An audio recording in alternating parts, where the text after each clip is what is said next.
Mari Mari Puguenui, Mari Mari Pupeñi, Pulamien, salud amigues, Adrián Moyano, Piñén Inché, mi nombre es Adrián Moyano, Inché Huiritufe, soy escritor, periodista, autor de 4 libros de historia mapuche, Fruilovche Guaría Melepam Inché, les hablo desde la ciudad de San Carlos de Bariloche, y Huillí Inaltumeu, Nahuel Huapi Lafkem, Cuifi Mapu Lonco Mapuche con una cuna, Antonio Modesto Inacayal. Estoy en la margen sur del lago Nahuel Huapi, antiguo territorio del lonco Mapuche Tehuelche, Antonio Modesto Inacayal. Agradezco mucho el convite por parte de los amigues de Río Gallegos para sumar a la tarea de desmonumentar a Roca en aquella ciudad santacruceña a la cual no tengo el gusto de conocer. Paradojas de esta época, mi palabra llega en esta oportunidad de reclusiones y pandemias. No fue pensado así, creo, pero esta charla, esta disertación está prevista que se comparta el 1 de agosto, así que me veo en la obligación de volver a exigir juicio y castigo para los responsables materiales y políticos de la desaparición seguida de muerte de Santiago Maldonado, crimen que se perpetró hace ya 3 años y permanece impune. Voy a referirme a partir de la figura de 2 o 3 víctimas del terrorismo que practicó el Estado bajo la gestión de Roca como ministro de guerra y como presidente, arrancando con la figura del lonco Queupu. El lonco Queupu o Queupumilla aparece también en algunas fuentes. Fue un lonco de la Guaysuf Mapu, es decir, del territorio del borde o territorio de la cordillera, que eh, fue contemporáneo a la campaña del desierto, y lo que vivieron él y su gente permite ilustrar la magnitud de el homenaje que se le prodiga a Julio Roca con tantos monumentos, tantas calles, tantas plazas, tantas escuelas que llevan su nombre, tanto de él como de otros expedicionarios al desierto.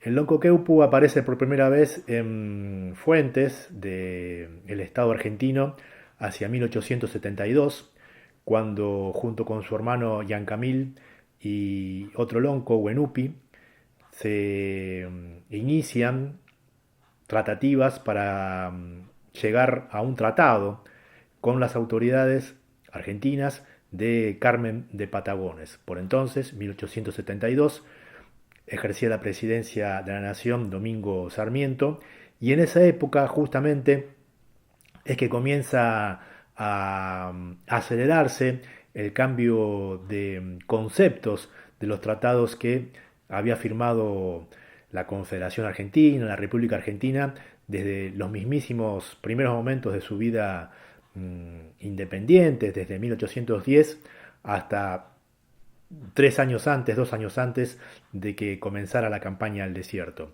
Hasta la presidencia de Sarmiento, decía, los tratados eran justamente eso, instrumentos de derecho de gentes o derecho internacional, según ha establecido un estudioso del tema, Abelardo Levalli, hace ya 20 años.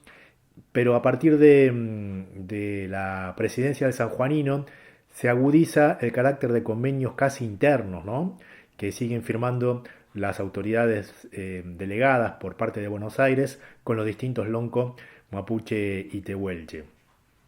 Em, Pierden ese carácter de tratado internacional que tuvieron durante mucho tiempo para adquirir un carácter de convenio, ¿no? El Lonco Queupu inicia gestiones en 1872 junto con su gente para llegar a un acuerdo con las autoridades de Carmen de Patagones. Por ese acuerdo, él y su gente debían trasladarse al río Colorado. Insisto que él residía habitualmente en lo que hoy sería la zona de Aluminé, en la cordillera actualmente neuquina, y en la inteligencia del gobierno debía guarecer una zona fronteriza frente a, entre comillas, indios hostiles en un sitio intermedio entre Carmen de Patagones y Bahía Blanca. Justamente hay un testimonio que brindó Francisco Moreno en 1875 que reprodujo un parlamento, una reunión entre la parte huinca y la parte mapuche, que tuvo lugar en Fortín Mercedes. En la actualidad, justamente Fortín Mercedes es una localidad que está más o menos a medio camino entre Bahía Blanca y Carmen de Patagones. Eh, Fíjense, ¿no? Retengamos ese dato. Hay 3 loncos eh, para este recorte de la historia que estoy haciendo, que procura celebrar un acuerdo con el gobierno argentino y se efectiviza ese acuerdo, se firma y entre otras cosas los loncos que acceden a este tratado se obligan justamente a mudarse, a trasladarse a Río Colorado, al menos en una época del año, y el gobierno nacional se obliga a no solamente respetar los campos que están ocupando, sino también de proveerlos de instrumentos agrícolas. En aquella época se suponía que con el influjo de la civilización los peñi integrantes del pueblo mapuche iban a dejar de ser maloneros para acogerse finalmente a las bondades del progreso y de la civilización. Este episodio, el primer intento de tratado, data de 1872. El parlamento que les mencionaba tuvo lugar en 1875, es decir, 4 años antes del comienzo de la campaña al desierto. Y por cartas que se han localizado del Lonco Queupu, dirigidas al obispo de Buenos Aires, Manuel Aneiros, y a otro sacerdote, sabemos qué pasó con esos tratados, ¿no? Todavía durante la presidencia de Avellaneda, que fue finalmente el presidente quien ordenó la campaña al desierto, pero en los primeros momentos de su gestión, Avellaneda, que era una persona católica, o por lo menos cristiana, todavía estaba en disputa en la élite que gobernaba el país dos corrientes, una la que suponía que era posible terminar con el problema del indio, esto muy entre comillas, a través de las misiones, a través de su establecimiento en pueblos, a través de su escolarización, y por otro lado estaba la postura que crecía en cuanto a adeptos y en cuanto a influencia en la opinión pública, de que las civilizaciones modernas, por así decirlo, por una cuestión casi natural, debían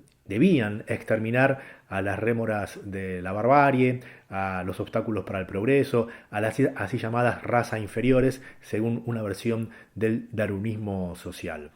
En los primeros momentos de la presidencia de Avellaneda estas idiosincrasias estaban en pugna, pero como sabemos, en los últimos momentos de su gestión se impuso la segunda teoría, que fue la que justificó, entre comillas científicamente, la campaña al desierto. Cuando muy poquito tiempo antes justamente de la decisión política de irrumpir sobre el territorio mapuche libre, en 1877, el Lonco Queupu le manda una carta al obispo Aneiros, que representaba esta primera postulación que mencionaba recién. En esa carta se queja de que el gobierno no ha cumplido con sus promesas, es decir, no ha brindado herramientas agrícolas para avanzar en la tarea del campo, no había provisto de semillas, se queja del hambre que están pasando el Lonco Queupu en sus asentamientos del río Colorado, dice que hay mucha gente que todavía está en la cordillera porque está viendo a ver cómo funciona el acuerdo que han celebrado con el gobierno, y muy significativamente el Lonco Queupu le escribe al sacerdote que si no se logra la finalidad del acuerdo, va a ser responsabilidad exclusiva del señor gobierno, y que él también es general, es cacique general, ni sol lonco se diría en Mapuzugún, y que a él no lo van a llevar a Martín García. Esto en 1877, es decir, 2 años antes de que arranque la campaña del desierto, explícitamente, o precisamente, mejor dicho, en febrero de 1877. Ustedes recuerdan que cuando el Roca polemizaba con el ministro Alsina, su antecesor en el cargo, sobre qué hacer militarmente con la cuestión indígena, mientras Alsina pensaba en un avance gradual, de las posiciones fijas, ¿no? De la línea de frontera, de los fortines.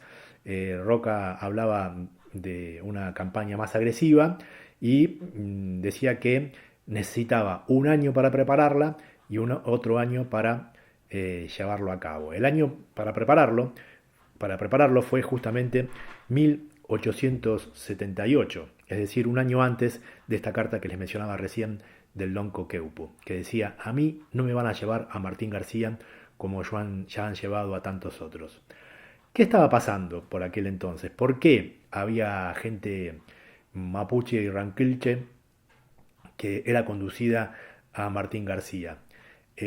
No voy a tener demasiado en este campo de concentración, simplemente voy a mencionar que la investigación liminar sobre cómo funcionó el campo de concentración de Martín García la debemos a Mariano Nagui y a Alexis Papazian, que han estudiado con suficiencia qué pasó en ese lugar de redistribución de prisioneros mapuches y en una cuna, también lugar en un punto de exterminio, ¿no? Porque hay una discusión académica sobre si se puede hablar de genocidio en la Argentina, porque los campos de concentración no eran de exterminio, como fueron los campos de concentración nazis, pero hay testimonios de que a pesar de la propagación de la viruela entre los mapuche y una cuna detenidos, en lugar de tomarse precaución para aislar a los que recién llegaban, se los mezclaba en una misma dependencia,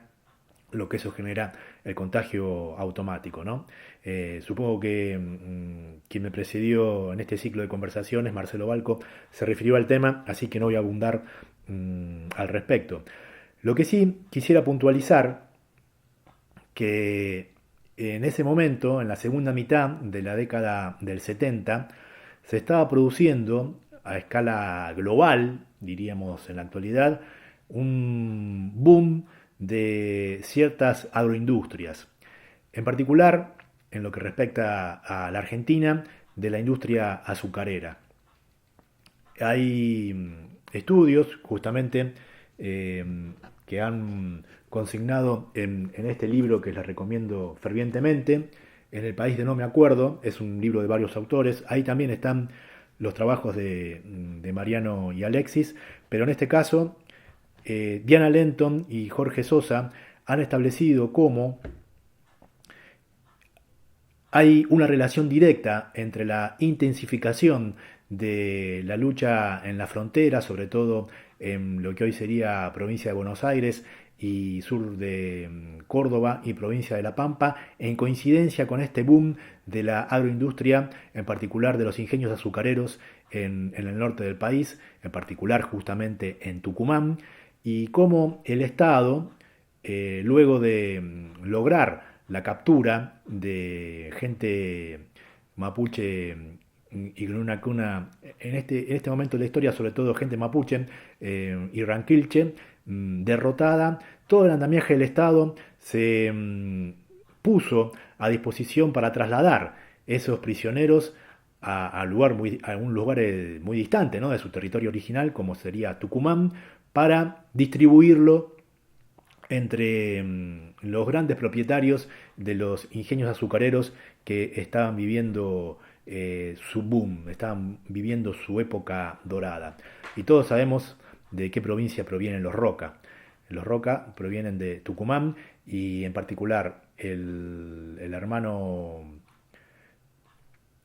uno de los hermanos de Julio, Rudecindo, fue directamente beneficiado con el traslado de mapuches prisioneros a sus establecimientos en Tucumán y hacia otros que abrió en el noroeste, en el entonces territorio nacional de Misiones. Hasta ese lugar fueron trasladados mapuche y rancilche cautivos. En el trabajo de Diana Lenton y Jorge Sosa se establece esta relación entre esa demanda de mano de obra esclava o mano de obra reducida a la servidumbre con la decisión política final de usurpar el territorio mapuche todavía libre. Y fueron realmente numerosos los traslados forzados. Una fuente de la época, el coronel Barbará, señala que entre 1870 y 1879, es decir, antes de que arrancara la campaña del desierto propiamente dicho, habían sido trasladados hacia Buenos Aires y distintos lugares para su redistribución 10.000 prisioneros indígenas, indios, dice él, de ambos sexos. De manera que hay que estudiar, hay que poner la lupa sobre cómo se constituyeron las grandes fortunas, algunas de las cuales todavía tienen vigencia en la actualidad en el norte del argentino. En el norte argentino, esa riqueza se construyó a partir del usufructo de mano de obra esclava, de mano de obra reducida a la servidumbre, con el apoyo del Estado puesto al servicio de estos intereses. En ese momento el Estado decidían en nombre del Estado esas élites donde los Roca jugaron un rol fundamental. No solo hacia Tucumán fueron trasladados masivamente prisioneros y prisioneras mapuche. Otro trabajo que está comprendido en este mismo libro, el de los historiadores Diego Escolar y Leticia Saldi, demuestran cómo ya en la primera fase de la campaña del desierto, es decir, a partir de 1879 y con énfasis en la segunda, de 1880, fueron conducidos a la provincia de Mendoza otra cantidad importante de prisioneros. En la primera fase de la invasión del territorio, en este caso Picunche, Picunmapu significa territorio del norte, el Mapuzugún refiere al actual sur de la provincia de Mendoza y el norte de Neuquén. Durante el avance de la cuarta división en 1879 fueron remitidos a Mendoza 800 prisioneros y durante la campaña de 1880 otros 1.700 prisioneros, lo que hace un total de 3.000.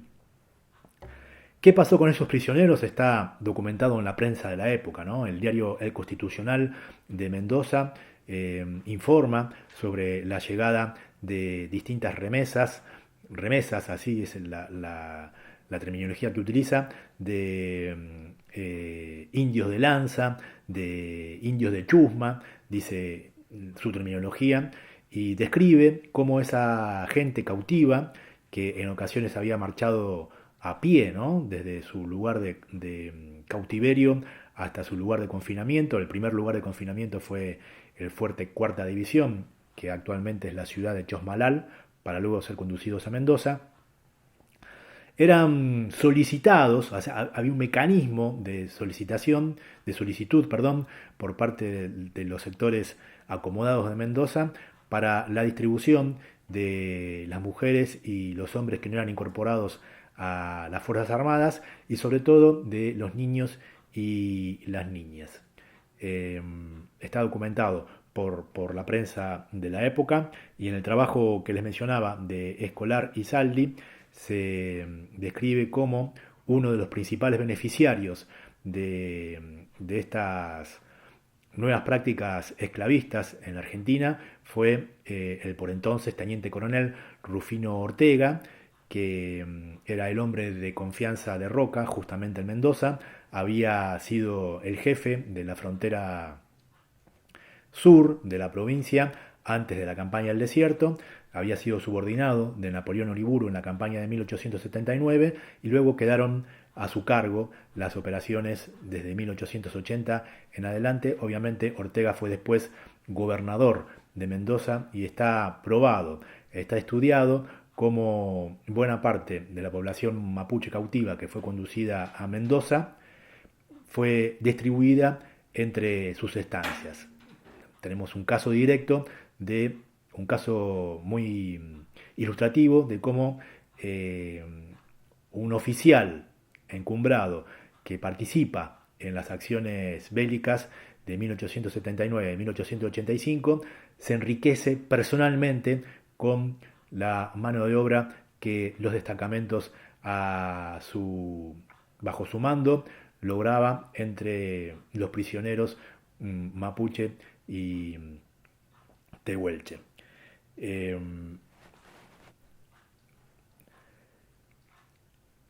el genocidio que puso en marcha la campaña del desierto, nótese que hasta ahora mencioné uno de los componentes del delito de genocidio, que es la vocación política de exterminar o de difuminar a un grupo étnico o una minoría. La, la, la magnitud del genocidio no solamente se expresa en su más abrupta condición en el caso de estas 13.000 personas que fueron capturadas y reducidas a la esclavitud por las distintas expediciones que mencioné. Uno de los ejemplos en primera persona de cómo se perpetró el genocidio surge de analizar o de recrear la trayectoria vital del lonco mapuche Grenacuna Inacayal, al cual me refería al momento de saludar. Inacayal tenía su espacio territorial al momento de desencadenarse la última fase de la campaña del desierto, aquí, en lo que hoy es San Carlos de Bariloche, y Dinahuapi, la localidad aledaña en dirección al este. Inacayal formaba parte de la construcción política que Valentín Sayhueque denominó Gobernación Indígena de las Manzanas. Su espacio territorial quedaba en la margen sur del lago Nahuel Huapi, según justamente testimonió Francisco Moreno en su viaje de 1876, y también al llegar la primera expedición al Nahuel Huapi en 1880, a estos espacios territoriales encuentra sus tolderías abandonadas, ¿no? Por entonces, 1880, Roca, en realidad el año anterior, ya había delegado el mando de la segunda división del ejército en Conrado Villegas, un militar de origen uruguayo, y Roca se fue rápidamente a Buenos Aires a ganar las elecciones, ¿no? Y a aplastar la resistencia de la ciudad que se levantó contra ese designio siguiendo a Tejedor. Villegas, en la segunda campaña en Nahuel Huapi, en las órdenes que le distribuye a sus subordinados, les ordena, con carácter reservado, poner especial énfasis en el exterminio del cacique Inacayal, porque, según él, Inacayal había prometido en una circunstancia anterior no dejar cruzar a Sayhueque ni a Ñancucheo el río Limay, y según siempre Villegas, no solo lo había permitido, sino que además uno de los hijos de Inacayal estaba firmemente aliado con Ñancucheo.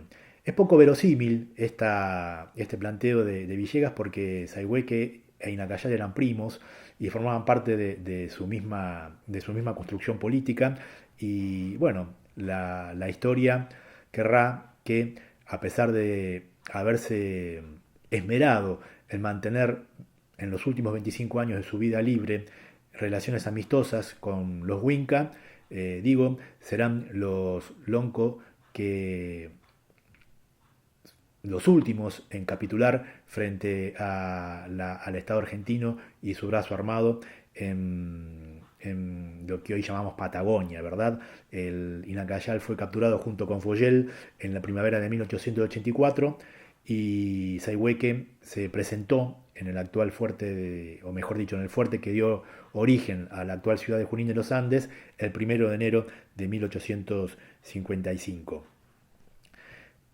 Sabemos de primera mano qué pasó con la gente de Inacayal y de Foyel, porque formaba parte de su contingente un peñi que se llamó Catrilaf. Catrilaf, después de finalizados todos estos episodios, fue a parar a La Plata, a la actual provincia de Buenos Aires, y allí fue entrevistado en 1902 por el polémico y pretendido antropólogo alemán Robert Lehmann-Nietzsche, que lo entrevistó y escuchó sus palabras durante varias jornadas. Ese testimonio estuvo durante mucho tiempo juntando polvo en un archivo del Instituto Iberoamericano de Berlín y se tradujo al castellano hace unos 5 años aproximadamente y se publicó. Es uno de los pocos testimonios que están brindados en Mapuzugún sobre los acontecimientos de la campaña al desierto. Catrilaf cuenta cómo fue de tramposa la captura de Inacayal y de Foyel. Inacayal y Foyel concurrieron a el valle inferior del río Chubut con pretensiones de restablecer los acuerdos con el gobierno argentino. Fueron con la intención de reanudar las raciones. De hecho, al leerse las expresiones de Catrilaf, uno se conmueve ante cierta ingenuidad que hay, ¿no? Políticamente hablando, en los loncos que hasta ese momento habían estirado hasta que más no pudieron su libertad, porque fueron con ánimo de comerciar hacia una posición que quedaba entre Las Plumas y Dolabón, al fuerte Villegas, que en ese momento Villegas ya había muerto, y habían puesto su nombre a un fuerte. En determinado momento, Catrilaf cuenta que el oficial a cargo, a través de algún ardid seguramente, les pide a Inacayal y Foyel que vayan a buscar a sus familias que habían quedado en Arroyo Genoa. En un primer momento se habían presentado solamente los hombres y quedan en la posición argentina los hombres solteros solamente. Y al tenerse noticias en la posición de que en Arroyo Genoa hubo un incidente, un fusilamiento preventivo, le llamo yo, porque no hubo tal combate, los 70 prisioneros que habían quedado en el fuerte Villegas eran pasaban todas las noches atados y en un momento determinado Catrilaf cuenta que los empiezan a hacer trabajar de manera gratuita en la construcción de casas, pisando adobe y también acarreando leña. Los arriaban por la mañana hacia esas tareas y por la noche los volvían a atar en el corral, dice Catrilaf, es decir, en el fuerte que estaba funcionando como campo inicialmente de concentración. Estaban sometidos a castigos e insisto que estaban todas las noches sujetados a un palo central y solo eran liberados para ir a trabajar en las pulperías de algún galés, dice Catrilaf, ¿no? Así que ahí también tenemos al menos una fortuna que se construyó gracias a la reducción a la servidumbre de mapuches cautivos. En un momento determinado, cuando ya estaban Inacayal y Foyel en manos de Laciar, el comandante de esa fortificación, se recibe la orden de conducirlos hasta Chichinales. Chichinales es una localidad que queda en el Río Negro, muy lejos del emplazamiento al cual me estoy refiriendo, y se organiza una marcha que hace una parada en Balcheta. En Balcheta ya funcionaba por entonces un campo de concentración. Es muy sobrecogedor, conmovedor leer el relato de Catrilaf. Catrilaf dice que en ese primer momento de la marcha pasan 2 días con sus noches sin tomar agua y que él eh, se angustiaba, se le encogía su corazón al escuchar los llantos de las madres que no podían darle de beber a sus niños. Algunos de ellos, algunas de ellas estaban siendo trasladadas en mulas y Catrilaf cuenta que en las marchas nocturnas, esto fue en verano, se escuchaban a las madres, a las mujeres caerse de sus mulas. Esto es una auténtica marcha de la muerte. Cuando uno utiliza estas expresiones, surgen comparaciones con experiencias que tuvieron lugar durante la Segunda Guerra Mundial y con matices, debo decir que no guardan mucha diferencia, sobre todo con las que caracterizaron al genocidio armenio. En estas, en estas marchas hay documentación que hablan de que los efectivos militares practicaron torturas a la gente que estaba desplazándose, cercenamiento de miembros. También hay testimonios de la iglesia que hablan de otra marcha que tuvo lugar en invierno a las órdenes del propio Villegas, que cuando llegó a Carmen de Patagones se procedió a un episodio lamentable de apropiación de niños. Sabemos por fuentes de la iglesia de la llegada de una columna de mapuches cautivos a Carmen de Patagones en pleno invierno, o sea, venían de su territorio original por la estepa patagónica. Ustedes son santacruceños, así que no tengo que explicarle qué temperaturas puede alcanzar la noche en el invierno actualmente patagónico. Y la crónica del sacerdote dice que estos cautivos, estos infelices, llegan prácticamente desnudos a donde luego se levantó la catedral de Carmen de Patagones. Dice que fueron alojados en los cimientos de la catedral y que durante meses languidecieron allí a la intemperie y en estado de virtual desnudez. Hasta que un día irrumpieron los soldados en ese recinto y se apropiaron de niños y niñas que todavía sobrevivían junto a sus mamás y les fueron arrebatados estos chiquillos y chiquillas para ser distribuidos entre las familias bien de Carmen de Patagones que motivaron con su solicitud el desencadenamiento de escenas desgarradoras, ¿no? Esto está documentado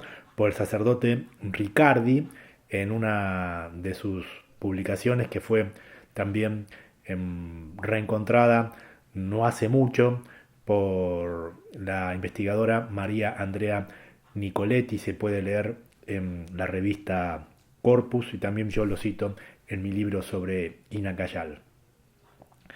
De manera que estos niños y niñas que fueron distribuidos, al igual que los niños y niñas que fueron repartidos en Mendoza, en Buenos Aires y también en el norte argentino, enseguida o a la siguiente generación, en el mejor de los casos, perdieron su identidad mapuche. Por eso hay tanta gente que no lleva apellido mapuche o apellido Grunacona, es decir, Tehuelche, y sabe, escuchó, le contaron que tiene algún antepasado indígena y tiene sin resolver su identidad. Por eso hay gente mapuche que afirma que cada vez que un peñi, un alamien se reconoce mapuche, habría que celebrar de la misma manera que Abuelas de Plaza de Mayo y todo el conjunto de organizaciones defensoras de los derechos humanos cuando se restablece la identidad de un nieto o nieta, ¿verdad? De esa misma manera habría que celebrar cuando un mapuche o una persona mapuche se autorreconoce.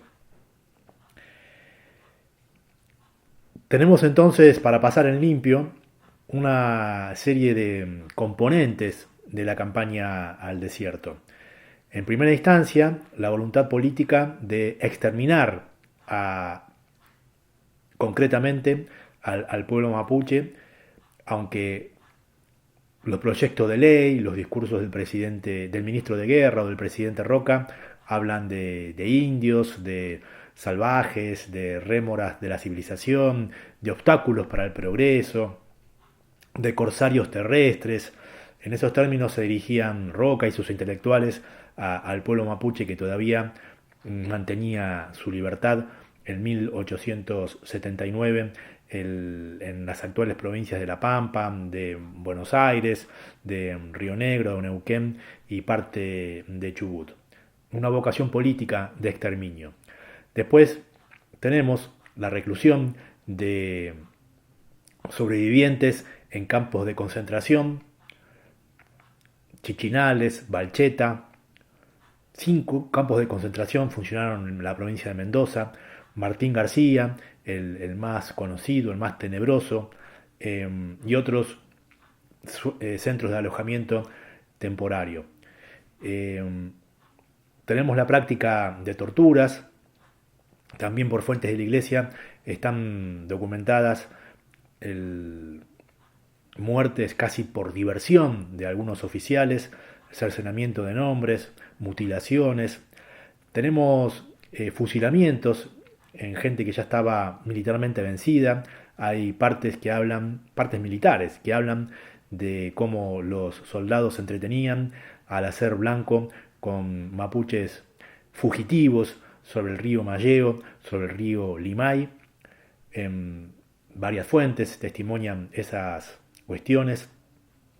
Les acabo de hablar de la apropiación de niños y niñas, que además de reducirlos al trabajo esclavo, a la servidumbre, implicaban la pérdida de su identidad con el paso del tiempo o inmediatamente, ¿no? Cuando eran blanqueados, entre comillas, a través del bautismo, a través de las partidas de nacimiento que en aquel momento emitía las parroquias, las iglesias de las provincias que recibían esta población. Todos elementos constitutivos del delito de genocidio. Cabe preguntarse entonces, ¿qué homenajea el Estado argentino en sus distintas jurisdicciones cuando establece y defiende y mantiene, a pesar de una prédica que ya lleva 25 años como mínimo, los monumentos al general Roca, los monumentos a sus subordinados en la campaña al desierto, los nombres de las calles, los nombres de las escuelas? ¿Qué está homenajeando el Estado argentino cuando, por ejemplo, aquí en Bariloche, la plaza más característica, el centro cívico de Bariloche, lleva como nombre formal Expedicionarios al Desierto? Está, lisa y llanamente, homenajeando un genocidio que fundó al Estado argentino tal cual lo conocemos, un genocidio que todavía no está reconocido, y como no está reconocido, no se puede avanzar todavía hacia su reparación. El Estado argentino se fundó con la conquista colonialista de territorios que no heredó de España.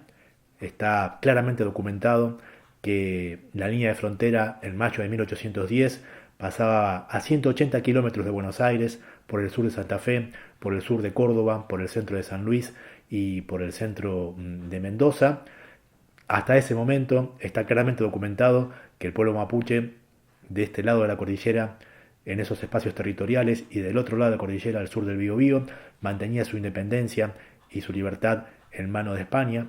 Fue el Estado argentino el que finalizó en su proceso de construcción con la libertad no solamente del pueblo mapuche, sino del pueblo mapuche, del Gununacona, del Laoniquén, del Selknam, de los pueblos canoeros de Tierra del Fuego, y otro tanto sucedió con los pueblos del Gran Chaco. Proceso político que tuvo como hacedor, como ejecutor, a Julio Roca, cuyos homenajes todavía están vivitos y coleando en buena parte del territorio argentino. Pero ya es tiempo de no solamente de desmonumentar a Roca y a toda su cohorte de émulos y beneficiarios de la campaña del desierto, sino también es tiempo de mandar su memoria a la cárcel, porque todos los crímenes que acabo de describir son crímenes de lesa humanidad. Y los crímenes de lesa humanidad no prescriben. Cárcel entonces a la memoria de Julio Roca. Muchas gracias al grupo Desmonumentar a Roca en Río Gallegos por esta oportunidad. Agradezco mucho la atención, agradezco mucho el convite y sigamos construyendo para avanzar hacia una reparación de crímenes cuyas consecuencias todavía están vigentes y todavía están lacerando a la vida cotidiana de demasiados pueblos preexistentes al Estado. Muchas gracias. Salud, Peucayal.